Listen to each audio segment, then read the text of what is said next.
I was forced to go to the United Nations, and it was so stupid. Let me explain how I, a random university student with zero diplomatic skills and an odd number of chromosomes, ended up at the most pointless conference of all time.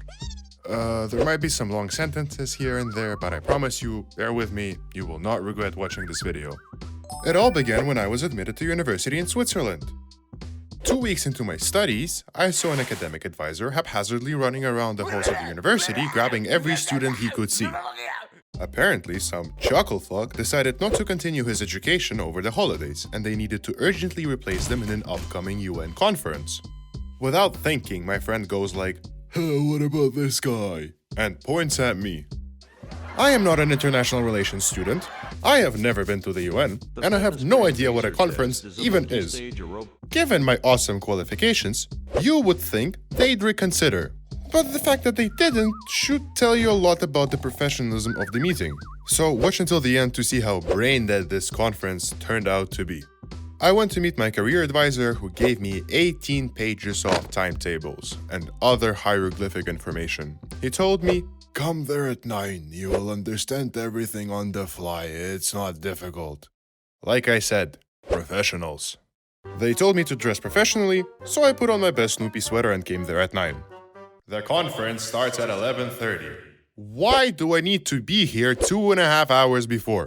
At this point, I started not just questioning their professionalism, but also my life choices. I took that opportunity to raid their buffet, drink like 6 cups of the most horrible coffee ever, just out of spite. Then I was assigned to a delegation of diplomats from the Maldives. To be fair, I didn't even know Maldives had diplomats, let alone diplomats they could spare to attend this mumbo-jumbo. Their presence was extra iffy since the purpose of the conference was to discuss the security in Europe and economic consequences of the Russo-Ukrainian war. Whatever, the conference was starting to begin and we walked into a massive meeting room with hundreds of people in it. It had delinquents from all over the world. Congo, Cambodia, Cayman Islands, so many countries that ultimately had nothing to do with the topic of the conference whatsoever. But you know, maybe there was some deeper meaning behind all of this that I just didn't get. So the unnecessarily long, drawn out and boring conference began.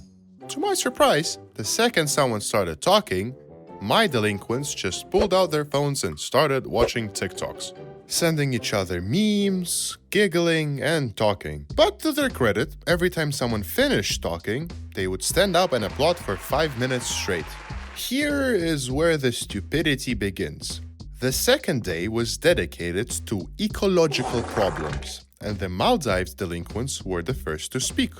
He walks on stage, opens his presentation, and begins talking about turtles for 2.5 hours, showing images, yelling, crying. And I'm not talking about single tear for dramatic effect. This man was weeping. He talked about how we all need to stop using plastic, and for merely tens of billions of dollars we can save a couple of turtles. Finishing his presentation by saying that this is not a suggestion or a recommendation, this is the only path forward. Now, don't get me wrong, there was some truth in what he was saying, but considering the first day was spent on talking about wars, children dying, possibilities of nuclear wars, and other horrifying shit, openly weeping about turtles did not seem like the most important headline. But the third day was the most ludicrous. A representative from Switzerland came out and talked about how Europe is facing an economic crisis, and that we all should tighten our belts and use less energy, suggesting that Geneva, one of the most expensive cities in the world, should implement scheduled power outages.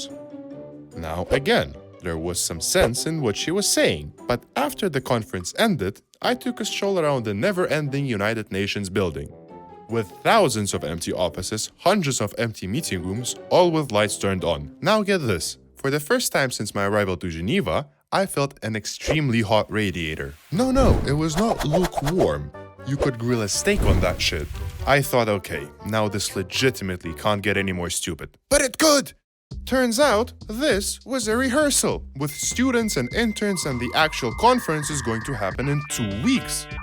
They flew out hundreds and hundreds of people to rehearse talking about ecological and economic crises.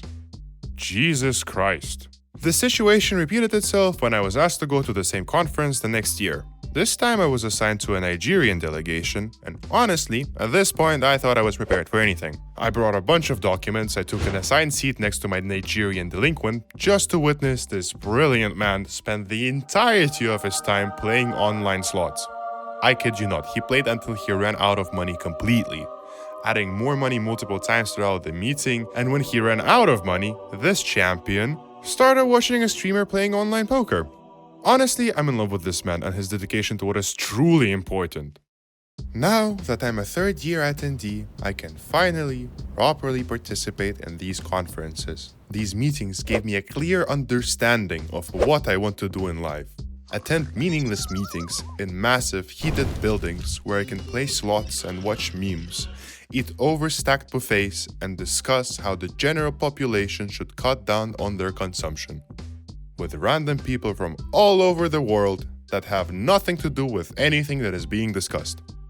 Just know, if you know any international relations people and they tell you how important they are, just realize that they are as effective as dispersing a gay parade with rubber bullets.